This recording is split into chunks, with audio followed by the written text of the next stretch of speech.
Сәлеметсіздер ме? Біздің бүгінгі тақырыбымыз зорлық-зомбылықсыз балалық шақ.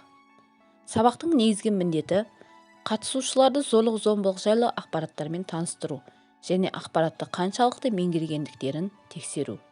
Сабақтың тәрбиелік мәні оқушыларға өз жүрген орталарында мейірімді болуға, бұзақылық істерге бармауға, адами бойларындағы қасиеттерді сақтауға, әдепті де тәртіпті тұлға болып өсуіне тәрбиелеу. Тұрмыстық зорлық-зомбылық профилактикасы Қазақстан Республикасының заңына сәйкес жүргізіледі.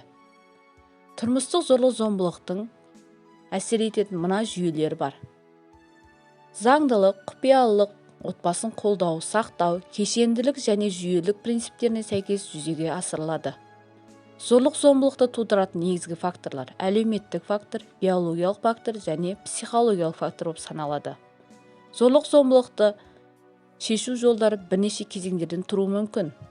Жайлы отбасылық қарым-қатынас зорлық-зомбылыққа ұшыраған балаларға психологиялық және құқықтық көмектер көрсету болып саналады.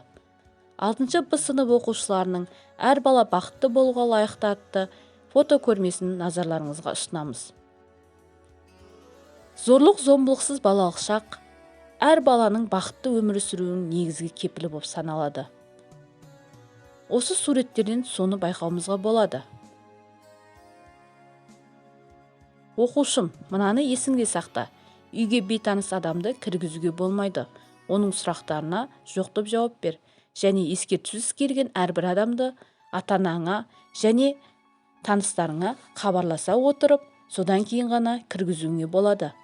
Тұрмыстық зорлық-зомбылық орын алған жағдайда сіз міндетті түрде ата-анаңыздан, достарыңыздан, тіпті сынып жетекшіңіз бен мектеп психологынан көмек сұраңыз. Себебі біз зорлық-зомбылыққа қарсымыз.